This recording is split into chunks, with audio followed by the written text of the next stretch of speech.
విజయవాడలో మాచవరం సుధాకర్ మరియు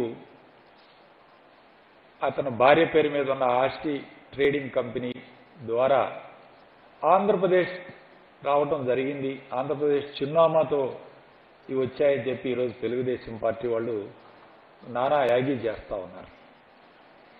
మొట్టమొదటి నుంచి కూడా తెలుగుదేశం పార్టీ ఒక నైజం ఉంటుంది, గుడ్డగాల్చి ఎలా వేయాలి. దీనికి వాళ్ళ పార్టీ ఆఫీస్లోనే మంచి ట్రైనింగ్ ఇస్తూ ఉంటారు.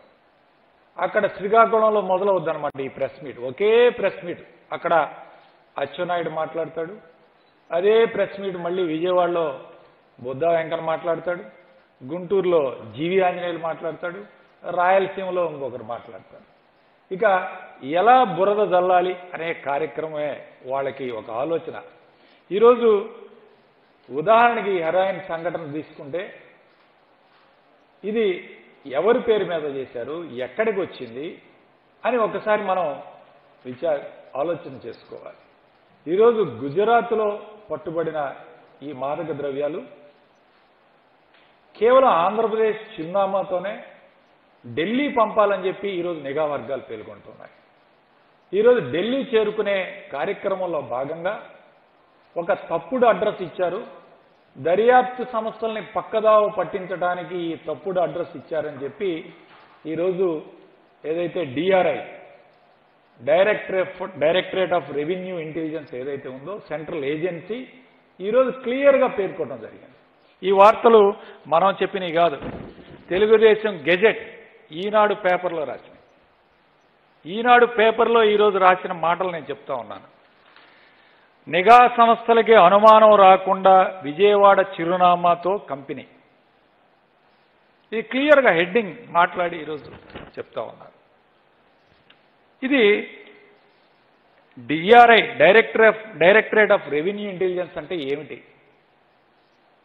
ఇది ఇండియాలో ఒక apex body for anti smuggling intelligence operations.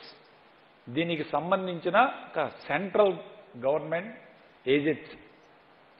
ఈ ఏజెన్సీ ఇన్వెస్టిగేట్ చేస్తా ఉంది.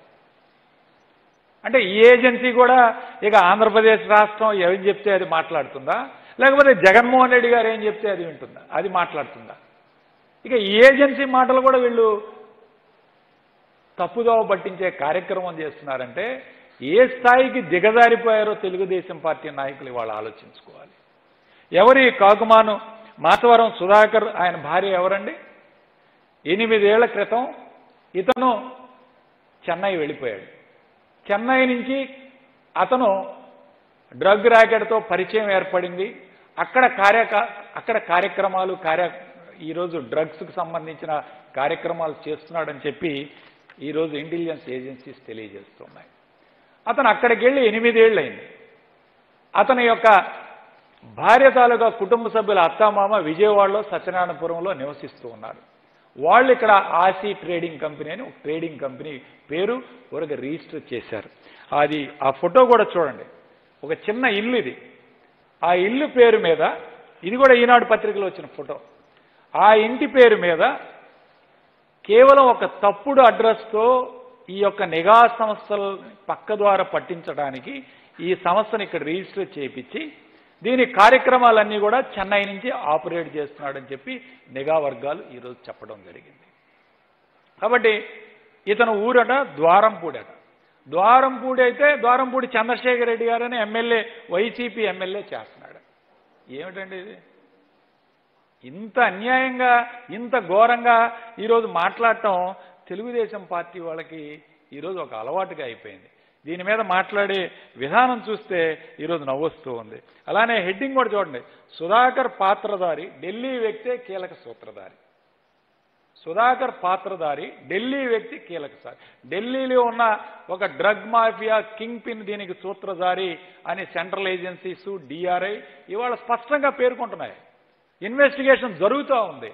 ఇన్వెస్టిగేషన్ జరగకముందే ఈ రాష్ట్రంలో డ్రగ్స్ వచ్చేసాయి, మాదక ద్రవ్యాలు వచ్చేసాయి. జగన్మోహన్ రెడ్డి గారు కూడా అనరు, జగన్ రెడ్డి తీసుకొచ్చేశాడు. వీళ్ళు మాట్లాడే మాటలు ఈరోజు ఏ విధంగా ఎట్లా ఈరోజు కుల మతాల మధ్య చిచ్చు పెట్టే కార్యక్రమం చేస్తున్నారు. ఒకసారి ఆలోచన చేయాలి. ఈరోజు క్లియర్గా ఈరోజు పక్కదారి పట్టించడానికి ఎవరైనా ఒక్కటి ఆలోచించాలి. ఈరోజు వాళ్ళు అడ్రస్ ఇచ్చారంటే నిజంగా తప్పుడు పనులు చేసేవాడు నిజమైన అడ్రస్ ఇస్తాడా? నిజమైన తన ఇంటి అడ్రస్ ఇస్తాడా? ఇన్ని వేల కోట్లు డ్రగ్స్ స్మగ్లింగ్ చేసేవాడు తమ సొంత అడ్రస్ ఇచ్చి కార్యక్రమాలు చేస్తాడా? అసలు డ్రగ్స్ ఈ రాష్ట్రంలోకి వచ్చాయా? అసలు విజయవాడలోకి వచ్చాయా? అసలు ఈ రాష్ట్ర సరిహద్దులకి ఏమైనా వచ్చాయా? అవి ఎక్కడో గుజరాత్లో పోర్ట్లో పట్టుబడి అక్కడి నుంచి ఢిల్లీ చేరుకోవడానికి ఏర్పాట్లు చేసుకుంటే ఈ రాష్ట్రంలో యువత పాడైపోతున్నారు. డ్రగ్స్ వచ్చేసినాయి. వైసీపీ కార్యక్రమాలు, వైసీపీ ఎమ్మెల్యేలు ఇవన్నీ చేస్తున్నారని ఈరోజు జీవి ఆంజనేయులు మాట్లాడుతున్నాడు. తెలుగుదేశం పార్టీ గుంటూరు జిల్లా అధ్యక్షుడు బుద్దా వెంకన్న, ధూళిపాళ నరేంద్ర, బోండా ఉమా వీళ్ళు మాట్లాడేది. వీళ్ళు అబ్బో స్వచ్ఛీలు. అసలు వీళ్ళు అబ్బో ఎక్కడా వీళ్ళు సత్యహరిశ్చంద్రులు వీళ్ళందరూ. జీవి ఆంజనేయులు మరి మాట్లాడితే తెలుగుదేశం పార్టీ గవర్నమెంట్లో 100 కోట్లు ఈరోజు ఫెర్టిలైజర్ పేట సబ్సిడీ పేరు మీద 100 కోట్లు దోచుకున్న వ్యక్తి జీవి ఆంజనేయులు. తెలుగుదేశం పార్టీ గవర్నమెంట్ ఉండగా ఫెర్టిలైజర్స్, గవర్నమెంట్ మ్యానుఫ్యాక్చర్ చేసే ఫెర్టిలైజర్స్ దానికి అర్హత పొంది దానిలో నీళ్లు కలిపి సబ్సిడీకి అమ్ముకున్న వ్యక్తి జీవి ఆంజనేయులు. సాయంత్రం అయితే ఈయన ఏ గెస్ట్ హౌస్లో ఉంటాడో కూడా తెలియదు. ఈయనకి 4-5 గెస్ట్ హౌస్లు ఉన్నాయి. వినుకొండలో ఒకటి ఉంటుంది, గుంటూరులో ఒకటి ఉంటుంది, బొల్లాపల్లిలో ఒకటి. ఈ ఎక్కడ ఉంటాడో కూడా తెలియదు ఆయనకి ఆ గెస్ట్ హౌస్ల్లో. అది ఈయన చేసే కార్యక్రమాలు. ఇంకా బుద్దా వెంకన్న గురించి మనం చెప్పాల్సిన అవసరం లేదు.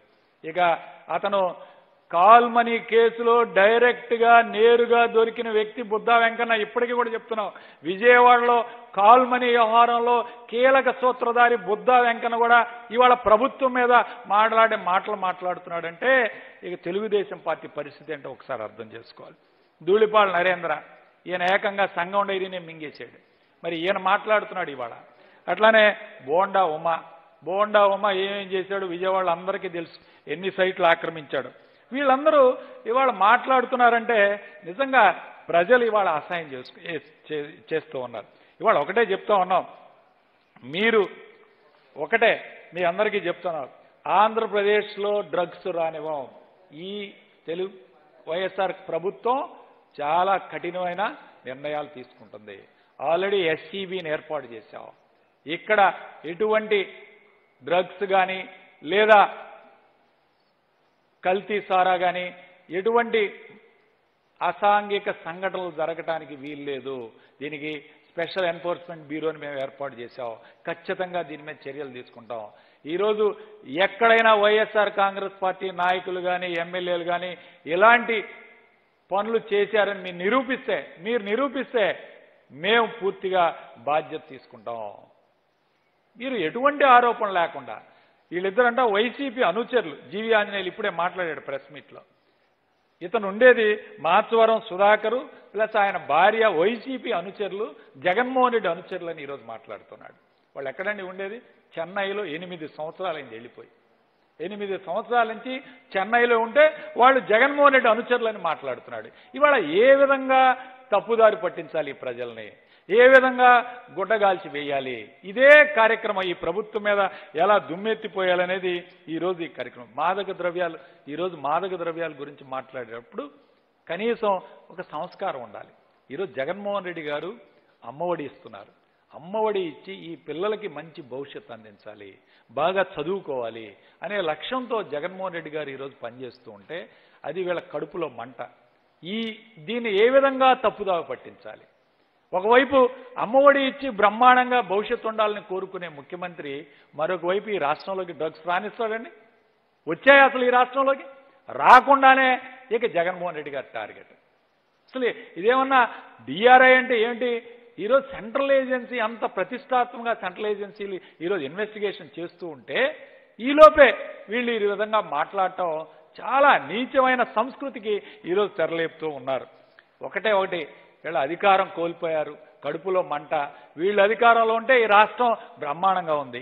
ఈ వైసీపీ అధికారంలోకి వస్తే ఈ రాష్ట్రంలో ఈరోజు అసాంఘిక కార్యక్రమాలు, దౌర్జన్యాలు పెరిగాయని మాట్లాడుతున్నారు. ఏమండి, మీ పార్టీ తెలుగుదేశం పార్టీ 5 సంవత్సరాల పరిపాలనలో ఇదే ఎంపీటీసీ జెడ్పీసీ ఎలక్షన్లు తీసుకుంటే సత్తెనపల్లి కాన్స్టిట్యున్సీలో 5 ఎంపీటీసీలు కిడ్నాప్ చేసి ఎమ్మెల్యేలను కొట్టి దారి మధ్యలో అడ్డగించి ఎంపీపీ ఎలక్షన్స్లో అడ్డగోలుగా మీరు ఇవాళ ఆ రోజు అడ్డగోలుగా ఎంపీపీ పదవిని కైవసం చేసుకున్నారు. ఇది అత్యధిక స్థానాలు వైసీపీ గెలిస్తే ఈరోజు రాష్ట్రంలో ఎంపీపీ ఎలక్షన్లు జెడ్పీటీ చైర్మన్లు జరుగుతున్నాయి. ఎక్కడైనా ఒక్క సంఘటన చూపించండి మీరు. ఎక్కడైనా ఒక్క సంఘటన ఈరోజు మేము దౌర్జన్యంగా పదవి మేము కైవసం చేసుకున్నాం ఎంపీపీ అని మీరు చెప్పండి. నేను చేయలేదే. కానీ ఆ రోజు ఏం చేశారు మీరు ఈరోజు రాష్ట్రంలో? ఎంపీటీసీలు బస్సులో తీసుకువెళ్తుంటే ఇద్దరిని ఎమ్మెల్యేలను కొట్టి ముస్తఫా గారిని వాళ్ళని కిడ్నాప్ చేసి తీసుకువెళ్ళి ఎంపీపీని కైవసం చేసుకున్నారు. ఇలాంటి దౌర్జన్యాలు చేసేది మీరు, ఇలాంటి మాటలు మాట్లాడేది మీరు. ఇవాళ జగన్మోహన్ రెడ్డి గారు డ్రగ్స్ కాదు, అలాంటి సంఘటనలు ఏవి రాష్ట్రానికి జగన్మోహన్ రెడ్డి గారు ఇవాళ పేదలకి ఇళ్ల స్థలాలు, అమ్మఒడి కార్యక్రమం, అలానే పెన్షన్లు ఇవన్నీ కూడా ఇస్తూ పేదల పాలిట పెన్నిదిగా ఈరోజు పరిపాలన చేస్తూ ఉంటే మీరు అడ్డగోలుగా మాట్లాడుతున్నారు. ఇవాళ ఏ విధంగా మా అయ్యన్న పాత్రుడు మాట్లాడాడు, ఎంత నీచంగా మాట్లాడాడండి, ఎంత నీచంగా మాట్లాడాడు. అసలు సంస్కృతి ఉందా? మీరు మంత్రిగా చేశారు, కనీసం 4-5 సార్లు మంత్రిగా చేశారు, ఈ రాష్ట్రానికి 40 సంవత్సరాలు రాజకీయంలో ఉన్నారు. మీరు మాట్లాడే మాటలేనా ఇది? ఈరోజు తెలుగుదేశం పార్టీ నాయకులు జీవి ఆంజనేయులు కానీ, బుద్ధా వెంకన్న కానీ, నరేంద్ర కానీ, బోండావమ్మ కానీ ఒక్కటే చెప్తున్నాం, వీళ్ళు ఏదైనా ఆధారాలు లేకుండా అభియోగాలు చేస్తే ఊరుకునే ప్రసక్తే లేదు. ఈరోజు యువతని తప్పుదోవ పట్టించి ఈ రాష్ట్ర పరువు ప్రతిష్టల్ని మంట గలిపే విధంగా మాట్లాడితే ఊరుకునే లేదు. నేను ఒకటే కోరుతున్నాను, ఈరోజు పోలీసు వారిని కూడా కోరుతున్నాను, ఇలాంటి వాళ్ళ మీద కేసులు నమోదు చేయాలి, ఇలాంటి వాళ్ళ మీద చర్యలు తీసుకోవాలి. ఎటువంటి ఆధారాలు లేకుండా ఇవాళ మాట్లాడే వాళ్ళని తప్పకుండా అరెస్ట్ చేయాలి. ఆధారాలు ఉంటేనే మాట్లాడే విధంగా ఈరోజు మీరు పోలీసులు యాక్షన్ తీసుకోవాలి. ఈ రాష్ట్ర పరువుని ఈరోజు మంట గలిపే విధంగా మాట్లాడే వాళ్ళ మీద చర్యలు తీసుకోవాలి. అసలు ఈ రాష్ట్ర ప్రభుత్వానికి ఈ డ్రగ్ మాఫియాకి సంబంధమే లేదు, ఈ రాష్ట్రంలో కూడా రాలేదు. అవి ఎక్కడో ఢిల్లీకి వెళ్తున్నాయి. దానికి కేవలం ఒక అడ్రస్ మాత్రమే ఈరోజు ఈ రాష్ట్రం అడ్రస్ ఇచ్చారు. దాన్ని కూడా తప్పుదోవ పట్టించడానికే అని నిఘా వర్గాలు పేర్కొన్నాయి. ఈ రాష్ట్రం చాలా కఠినంగా ఇలాంటి వ్యవహారాల్లో కఠినంగా వ్యవహరిస్తుంది. గౌరవ ముఖ్యమంత్రి గారు ఖచ్చితంగా ఇలాంటివి రాష్ట్రంలో అడుగుపెట్టడానికి వీల్లేదు. యువత భవిష్యత్తు కోసం చర్యలు తీసుకోవడానికి ఈరోజు ఎస్సీబీని ఏర్పాటు చేశాం. ఖచ్చితంగా ఈరోజు ఏ స్థాయిలో మీరు ఒక్కటే నిరూపించండి, ఎవరైనా డ్రగ్స్ ఎక్కడైనా ఉన్నాయా, ఈ రాష్ట్రంలోకి వచ్చాయా, ఎవరైనా వాడుతున్నారా, అలాంటి ఆరోపణలు చేయండి. చేస్తే వాళ్ళ మీద కఠినంగా యాక్షన్ తీసుకుంటాం, చర్యలు తీసుకుంటాం. అంతేగాని ఈ రాష్ట్రానికి రాకుండా ఎక్కడో ఒక చిన్న అడ్రస్ మీద గుజరాత్లో పట్టుబడిన డ్రగ్స్ గురించి ఈరోజు మీరు మాట్లాడే విధానం చూస్తే సిగ్గుతో తలదించుకోవాల్సి వస్తుంది. ఖచ్చితంగా ఈ రాష్ట్ర ప్రభుత్వం ఒకటే చెప్తోంది, ఈ రాష్ట్ర ప్రభుత్వాన్ని పోలీసు వారిని కూడా నేను ఒకటే కోరుతున్నాను, ఇలా మాట్లాడే వాళ్ళ మీద కఠిన చర్యలు తీసుకోవాలి. తప్పుడు ఆరోపణలు చేసి ఈ రాష్ట్ర ప్రభుత్వం రాష్ట్రం యొక్క పరువుని కాపాడే విధంగా చర్యలు తీసుకోవాలని చెప్పి నేను ఈరోజు డిమాండ్ చేస్తూ సెలవు తీసుకుంటున్నాను. ధన్యవాదాలు.